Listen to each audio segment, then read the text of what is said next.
everybody. We are here today to read the final chapter of Harry Potter and the Sorcerer's Stone. So we're going to be reading chapter 17 called The Man with Two Faces. And we left off on quite the cliffhanger. So just as a recap, Harry, Hermione, and Ron were making it through all of the different challenges that were protecting the Sorcerer's Stone. And so Harry walked through the flames and got into the last chamber. And he noticed that there was already someone there, but it wasn't Snape, it wasn't even Voldemort. It was Quirrell. "You?" gasped Harry. Quirrell smiled. His face wasn't twitching at all. "Me," he said calmly. "I wonder whether I'd be meeting you here, Potter."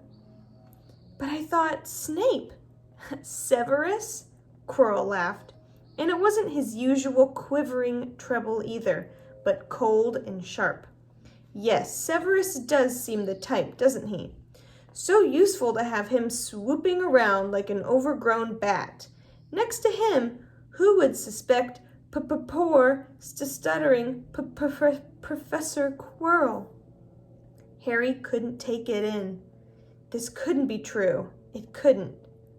"But Snape tried to kill me." No. I tried to kill you. Your friend Miss Granger accidentally knocked me over as she rushed to set fire to Snape at that Quidditch match. She broke my eye contact with you. Another few seconds, and I'd have gotten you off that broom. I'd have managed it before than if Snape hadn't been muttering a counter curse, trying to save you." "Snape was trying to save me?"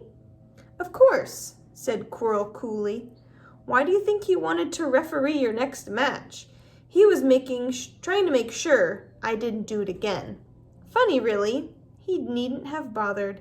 I couldn't do anything with Dumbledore watching. All the other teachers thought Snape was trying to stop Gryffindor from winning. And he did make himself unpopular. What a waste of time, when after all that, I'm going to kill you tonight." Quirrell snapped his fingers. Ropes sprang out of thin air and wrapped themselves tightly around Harry. "You're too nosy to live, Potter. Scurrying around the school on Halloween like that. For all I knew, you'd seen me coming to look at what was guarding the stone." "You let the troll in?" "Certainly. I have a special gift with trolls. You must have seen what I did to the other one in the chamber back there.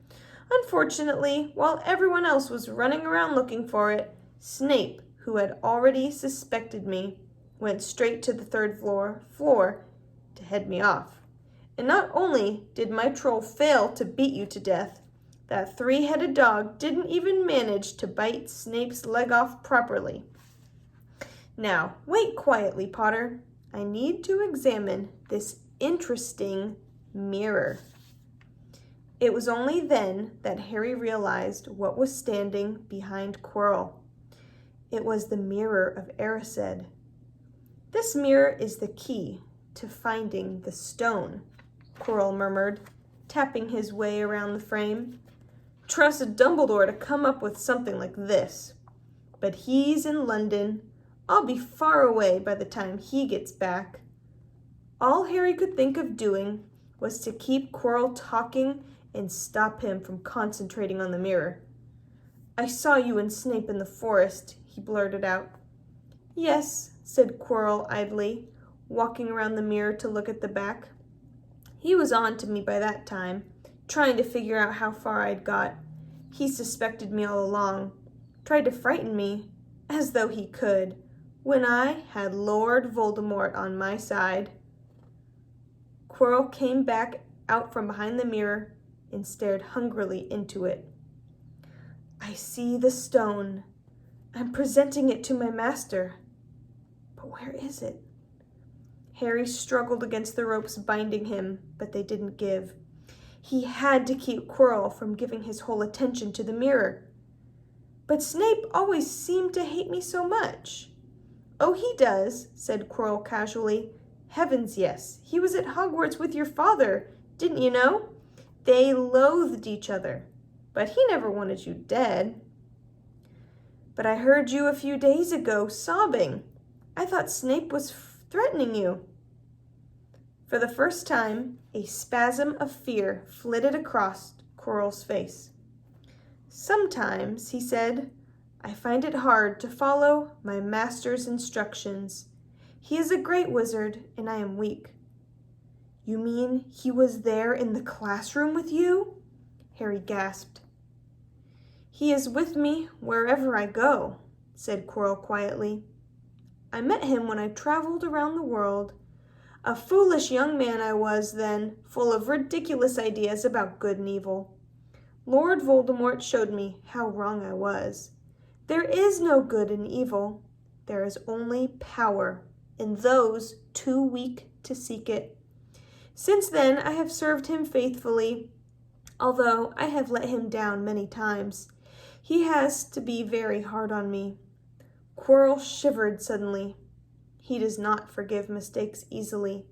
When I failed to steal the stone from Gringotts, he was most displeased. He punished me, decided he would have to keep a closer watch on me. Quirrell's voice trailed away. Harry was remembering his trip to Diagon Alley. How could he have been so stupid? He'd seen Quirrell there on that very day, shaken hands with him at the Leaky Cauldron. Quirrell cursed under his breath. I don't understand. Is the stone inside the mirror? Should I break it? Harry's mind was racing. What I want more than anything else in the world at the moment, he thought, is to find the stone before Quirrell does. So if I look in the mirror, I should see myself finding it, which means I'll see where it's hidden. But how can I look without Quirrell realizing what I'm up to? He tried to edge to the left to get in front of the glass without Quirrell noticing. But the ropes around his ankles were too tight. He tripped and fell over. Quirrell ignored him. He was still talking to himself. What does this mirror do? How does it work? Help me, master. And to Harry's horror, a voice answered, and the voice seemed to come from Quirrell himself. Use the boy. Use the boy. Quirrell rounded on Harry.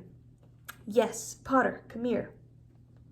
He clapped his hands once, and the ropes binding Harry fell off. Harry got slowly to his feet. Come here, Quirrell repeated. Look in the mirror and tell me what you see. Harry walked toward him. I must lie, he thought desperately. I must look and lie about what I see, that's all. Quirrell moved close behind him. Harry breathed in the funny smell that seemed to come from Quirrell's turban. He closed his eyes, stepped in front of the mirror, and opened them again. He saw his reflection, pale and scared-looking at first, but a moment later, the reflection smiled at him. It put its hand into his pocket and pulled out a blood-red stone.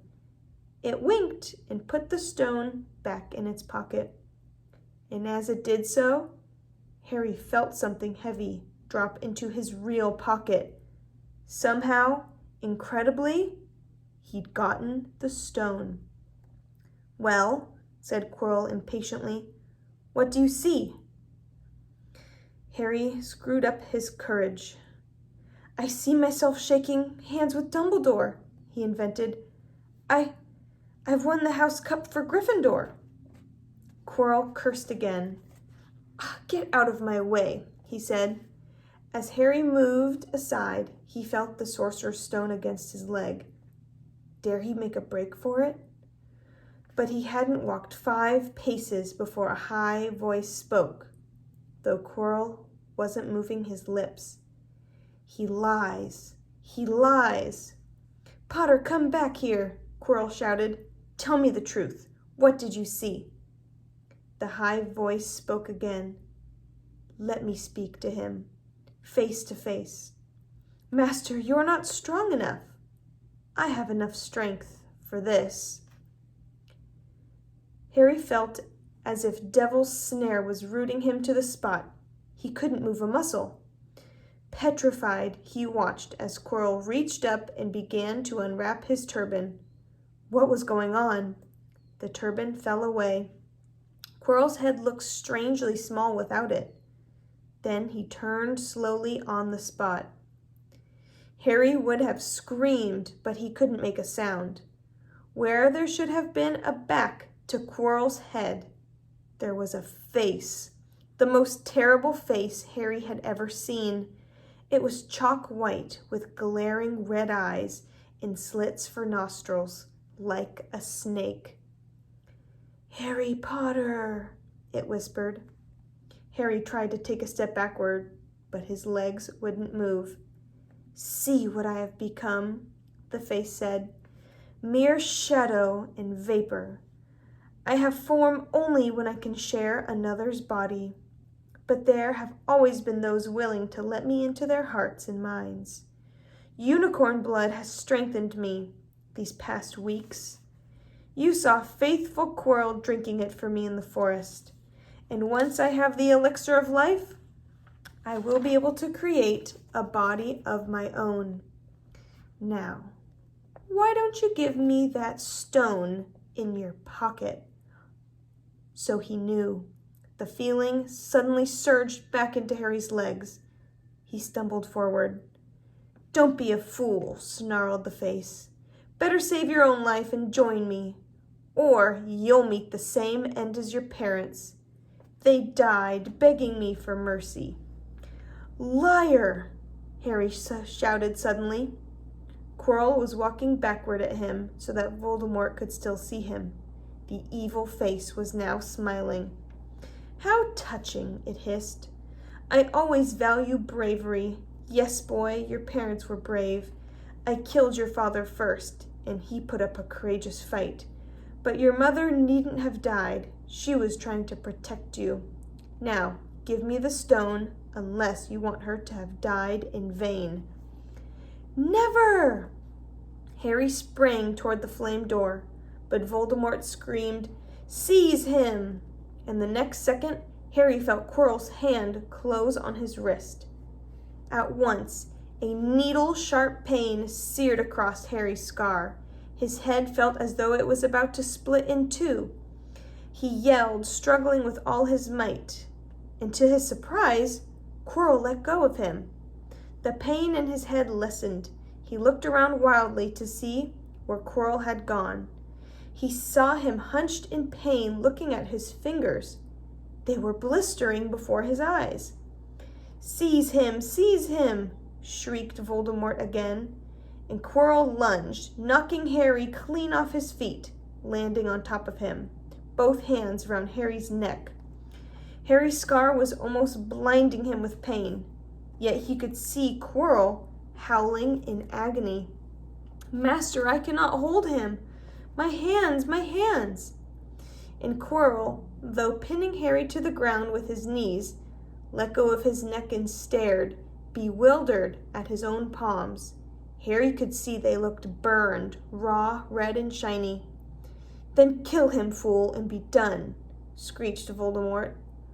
Quirrell raised his hand to perform a deadly curse, but Harry, by instinct, reached up and grabbed Quirrell's face. "Ah!" Quirrell rolled off him, his face blistering too, and then Harry knew. Quirrell couldn't touch his bare skin, not without suffering terrible pain. His only chance was to keep hold of Quirrell, keep him in enough pain to stop him from doing a curse. Harry jumped up to his feet, caught Quirrell by the arm, and hung on as tight as he could. Quirrell screamed and tried to throw Harry off. The pain in Harry's head was building. He couldn't see. He could only hear Quirrell's terrible shrieks and Voldemort's yells of, "Kill him! Kill him!" and other voices, maybe in Harry's own head, crying, "Harry! Harry!" He felt Quirrell's arm wrenched from his grasp, knew all was lost, and fell into blackness, down, down, down. Something gold was glinting just above him. The snitch! He tried to catch it, but his arms were too heavy. He blinked. It wasn't the snitch at all. It was a pair of glasses. How strange. He blinked again. The smiling face of Albus Dumbledore swam into view above him. "Good afternoon, Harry," said Dumbledore. Harry stared at him. Then he remembered. "Sir, the stone! It was Quirrell! He's got the stone, sir, quick!" "Calm yourself, dear boy.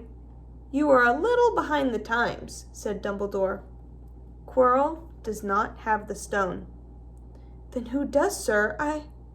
Harry, please relax, or Madame Pomfrey will have me thrown out." Harry swallowed and looked around him. He realized he must be in the hospital wing. He was lying in a bed with white linen sheets, and next to him was a table piled high with what looked like half the candy shop. "Tokens from your friends and admirers," said Dumbledore, beaming. "What happened down in the dungeons between you and Professor Quirrell is a complete secret. So, naturally, the whole school knows. I believe your friends, Mr. Fred and George Weasley, were responsible for trying to send you a toilet seat. No doubt they thought it would amuse you. Madame Pomfrey, however, thought it might not be very hygienic and confiscated it." "How long have I been down in here?" 3 days. Mr. Ronald Weasley and Miss Granger will be most relieved you have come around. They have been extremely worried." "But, sir, the stone—" "I see you are not to be distracted. Very well. The stone. Professor Quirrell did not manage to take it from you. I arrived in time to prevent that, although you were doing very well on your own, I must say." "You got there? You got Hermione's owl?" "We must have crossed in mid-air. No sooner had I reached London than it became clear to me that the place I should be was the one I had just left. I arrived just in time to pull Quirrell off you." "It was you!" "I feared it might be too late." "You nearly were. I couldn't have kept him off the stone much longer." "Not the stone, boy. You. The effort involved nearly killed you. For one terrible moment, I was afraid it had. As for the stone, it has been destroyed." "Destroyed?" said Harry blankly. "But your friend, Nicholas Flamel." "Oh, you know about Nicholas," said Dumbledore, sounding quite delighted. "You did do the thing properly, didn't you? Well, Nicholas and I have had a little chat, and agreed it's all for the best." "But that means he and his wife will die, won't they?" "They have enough elixir stored to set their affairs in order, and then, yes, they will die." Dumbledore smiled at the look of amazement on Harry's face. "To one as young as you, I'm sure it seems incredible. But to Nicholas and Perenelle, it really is like going to bed after a very, very long day. After all, to the well-organized mind, death is but the next great adventure. You know, the stone was really not such a wonderful thing. As much money and life as you could want, the 2 things most human beings would choose above all. The trouble is, humans do have a knack of choosing precisely those things that are worse for them." Harry lay there, lost for words. Dumbledore hummed a little and smiled at the ceiling. "Sir," said Harry, "I've been thinking. Sir, even if the stone's gone, you know who. Call him Voldemort, Harry. Always use the proper name for things. Fear of a name increases fear of the thing itself."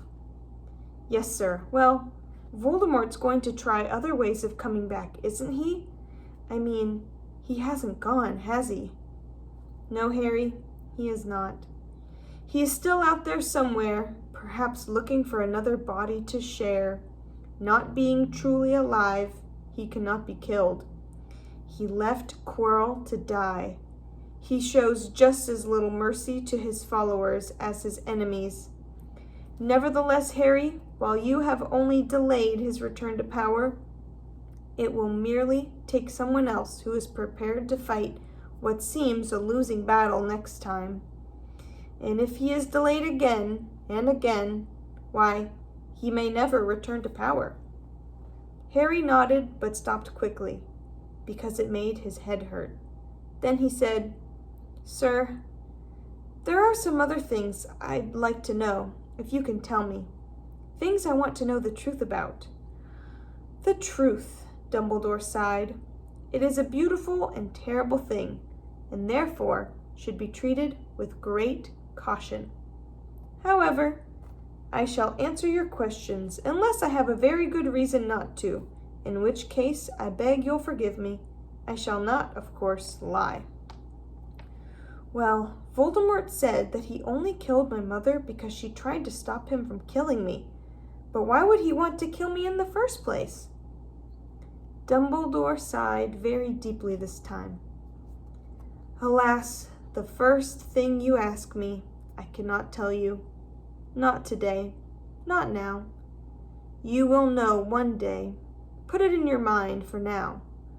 Harry, when you are older, I know you hate to hear this. When you are ready, you will know." And Harry knew it would be no good to argue. "But why couldn't Quirrell touch me?" "Your mother died to save you. If there is one thing Voldemort cannot understand, it is love. He didn't realize that love as powerful as your mother's, for you, leaves its own mark. Not a scar, no visible sign. To have been loved so deeply, even though the person who loved us is gone, will give us some protection forever. It is in your very skin. Quirrell, full of hatred, greed, and ambition, sharing his soul with Voldemort, could not touch you for this reason. It was agony to touch a person marked by something so good." Dumbledore now became very interested in a bird out on the windowsill, which gave Harry time to dry his eyes on the sheet. When he had found his voice again, Harry said, "And the invisibility cloak? Do you know who sent it to me?" "Ah, your father happened to leave it in my possession, and I thought you might like it." Dumbledore's eyes twinkled. "Useful things. Your father used it mainly for sneaking off to the kitchens to steal food when he was here. And there's something else." "Fire away." "Quirrell said Snape—" "Professor Snape, Harry." "Yes, him. Quirrell said he hates me because he hated my father. Is that true?" "Well, they did rather detest each other, not unlike yourself and Mr. Malfoy. And then your father did something Snape could never forgive." "What?" "He saved his life." "What?" "Yes," said Dumbledore dreamily. "Funny, the ways people's minds work, isn't it? Professor Snape couldn't bear being in your father's debt. I do believe he worked so hard to protect you this year because he felt that would make him and your father even. Then he could go back to hating your father's memory in peace." Harry tried to understand this, but it made his head pound, so he stopped. "And sir, there's one more thing." "Just the one?" "How did I get the stone out of the mirror?" "Ah, now I'm glad you asked me that. It's one of my more brilliant ideas, and between you and me, that's saying something. You see, only one who wanted to find the stone, find it, but not use it, would be able to get it. Otherwise, they'd just see themselves making gold or drinking elixir of life. My brain surprises even me sometimes. Now, enough questions. I suggest you make a start on these sweets." "Ah, Bertie Bott's every flavor beans. I was unfortunate enough in my youth to come across a vomit-flavored one, and since then, I'm afraid I've rather lost my liking for them. But I think I'll be safe with a nice toffee, don't you?" He smiled and popped the golden brown bean into his mouth. Then he choked and said, "Alas, earwax." Madame Pomfrey, the nurse, was a nice woman, but very strict. "Just 5 minutes," Harry pleaded. "Absolutely not. You let Professor Dumbledore in." "Well, of course, that was the headmaster, quite different. You need rest." "I am resting. Look, lying down and everything." "Oh, go on, Madame Pomfrey." "Oh, very well," she said, "but 5 minutes only." And she let Ron and Hermione in. "Harry!" Hermione looked ready to fling her arms around him again, but Harry was glad she held herself in as his head was still very sore. "Oh, Harry, we were so sure you were going to. Dumbledore was so worried." "The whole school's talking about it," said Ron. "What really happened?" It was one of those rare occasions when the true story is even more strange and exciting than the wild rumors. Harry told them everything: Quirrell, the mirror, the stone, and Voldemort. Ron and Hermione were a very good audience. They gasped in all the right places. And when Harry told them what was under Quirrell's turban, Hermione screamed out loud. "So the stone's gone?" said Ron finally. "Flamel's just going to die?" "That's what I said, but Dumbledore thinks that. What was it? To the well-organized mind, death is just the next great adventure." "I always said he was off his rocker," said Ron, looking quite impressed at how crazy his hero was. "So what happened to you two?" said Harry. "Well, I got back all right," said Hermione. "I brought Ron round, that took a while, and we were dashing up to the Owlery to contact Dumbledore when we met him in the entrance hall. He already knew. He just said, 'Harry's gone after him, hasn't he?' and hurled off to the 3rd floor." "Do you think he meant you to do it?" said Ron. "Sending you your father's cloak and everything?" "Well," Hermione exploded, "if he did, I mean to say, that's terrible. You could have been killed." "No, it isn't," said Harry thoughtfully. "He's a funny man, Dumbledore. I think he sort of wanted to give me a chance. I think he knows more or less everything that goes on here, you know. I reckon he had a pretty good idea we were going to try, and instead of stopping us, he just taught us enough to help. I don't think it was an accident he let me find out how the mirror worked. It's almost like he thought I had the right to face Voldemort if I could." "Yeah, Dumbledore's off his rocker all right," said Ron proudly. "Listen, you've got to be up for the end of the year feast tomorrow. The points are all in, and Slytherin won, of course. You missed that last Quidditch match. We were steamrolled by Ravenclaw without you. But the food'll be good." At that moment, Madame Pomfrey bustled over. "You've had nearly 15 minutes. Now out," she said firmly. After a good night's sleep, Harry felt nearly back to normal. "I want to go to the feast," he told Madame Pomfrey as she straightened his many candy boxes. "I can't I?"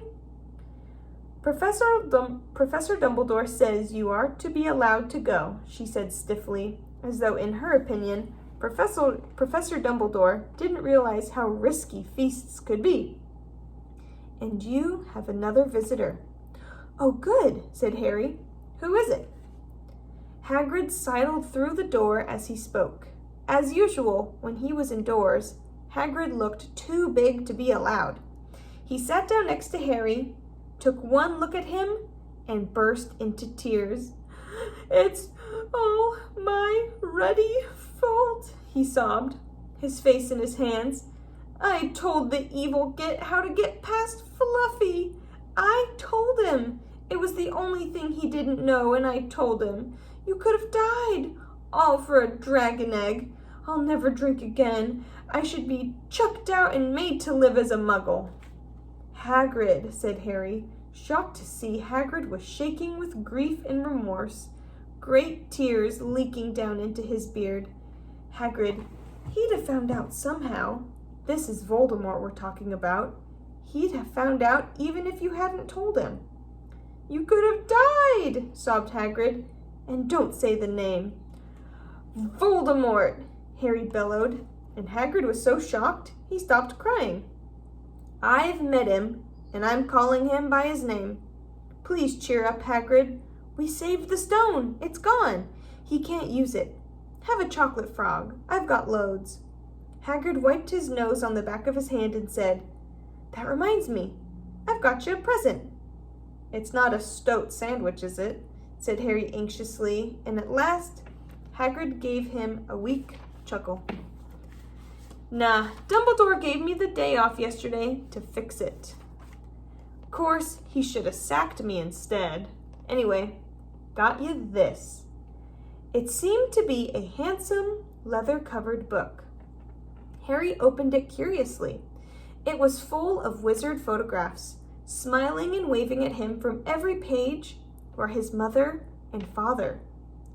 "Sent owls off to all your parents' old school friends asking for photos. Knew you didn't have any. Do you like it?" Harry couldn't speak, but Hagrid understood.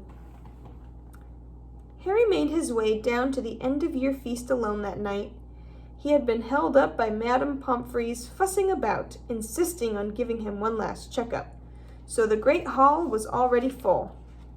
It was decked out in the Slytherin colors of green and silver to celebrate Slytherin's winning the House Cup for the 7th year in a row.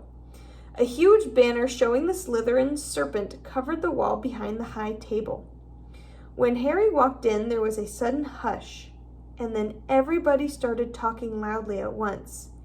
He slipped into a seat between Ron and Hermione at the Gryffindor table and tried to ignore the fact that people were standing up to look at him.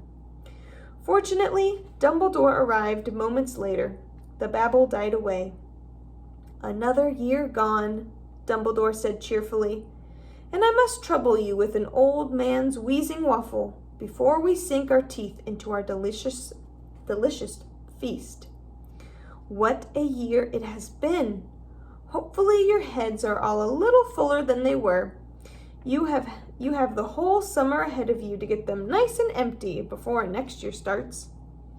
Now, as I understand it, the House Cup here needs awarding, and the points stand thus. In 4th place, Gryffindor, with 312 points. In 3rd, Hufflepuff, with 352. Ravenclaw has 426, and Slytherin 472. A storm of cheering and stamping broke out from the Slytherin table.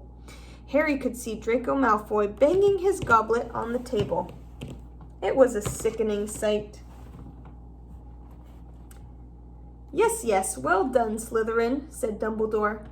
"However, recent events must be taken into account." The room went very still. The Slytherin smiles faded a little. "Ahem," said Dumbledore. "I have a few last-minute points to dish out. Let me see. Yes. First, to Mr. Ronald Weasley." Ron went purple in the face. He looked like a radish with a bad sunburn. "For the best played game of chess Hogwarts has seen in many years, I award Gryffindor House 50 points." Gryffindor cheers nearly raised the bewitched ceiling. The stars overhead seemed to quiver. Percy could be heard telling the other prefects, "My brother, you know, my youngest brother, got past McGonagall's giant chess set." At last there was silence again. "Second, to Miss Hermione Granger, for the use of cool logic in the face of fire, I award Gryffindor House 50 points." Hermione buried her face in her arms. Harry strongly suspected she had burst into tears. Gryffindors up and down the table were beside themselves. They were 100 points up. "Third, to Mr. Harry Potter," said Dumbledore. The room went deadly quiet. For pure nerve and outstanding courage, I award Gryffindor House 60 points. The din was deafening. Those who could add it up while yelling themselves hoarse knew that Gryffindor now had 472 points, exactly the same as Slytherin. They had tied for the House Cup. If only Dumbledore had given Harry just one more point. Dumbledore raised his hand. The room gradually fell silent. There are all kinds of courage, said Dumbledore, smiling.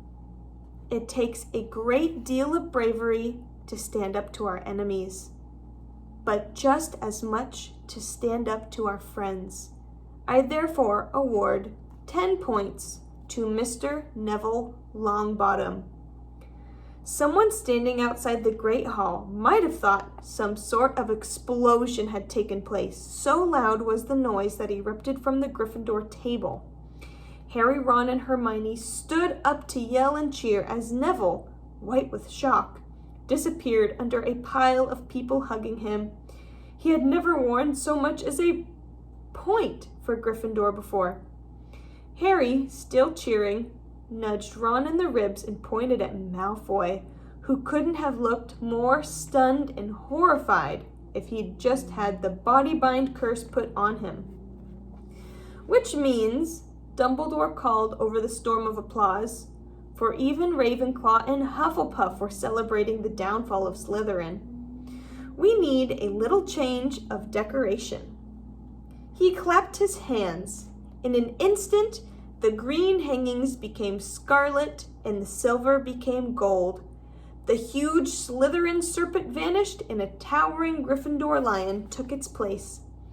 Snape was shaking Professor McGonagall's hand with a horrible forced smile. He caught Harry's eye, and Harry knew at once that Snape's feelings toward him hadn't changed one jot. This didn't worry Harry. It seemed as though life would be back to normal next year, or as normal as it ever was at Hogwarts.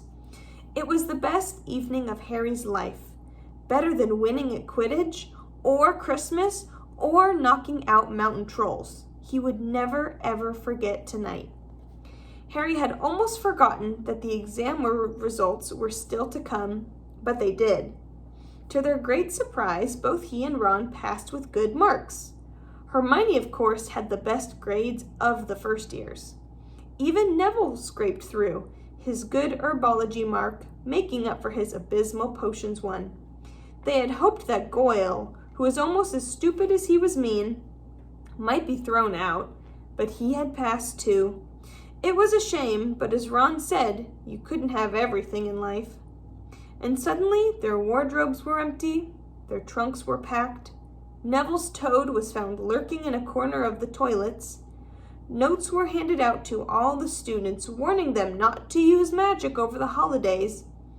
I always hope they'll forget to give us these, said Fred Weasley sadly. Hagrid was there to take them down to the fleet of boats that sailed across the lake. They were boarding the Hogwarts Express, talking and laughing as the countryside became greener and tidier, eating Bertie Bott's every flavor beans as they sped past Muggle towns, pulling off their wizard robes and putting on jackets and coats, pulling into platform 9 3/4 at King's Cross Station. It took quite a while for them all to get off the platform. A wizened old guard was up by the ticket barrier, letting them go through the gate in 2s and 3s so they didn't attract attention by all bustling out of a solid wall at once and alarming the muggles. You must come and stay this summer, said Ron. Both of you. I'll send an owl. Thanks, said Harry. I'll need something to look forward to. People jostled them as they moved toward the gateway back to the Muggle world. Some of them called, Bye, Harry. See you, Potter. Still famous, said Ron, grinning at him. Not where I'm going, I promise you, said Harry. He, Ron, and Hermione passed through the gateway together. There he is, Mom. Look, there he is. It was Ginny Weasley, Ron's younger sister. but she wasn't pointing at Ron.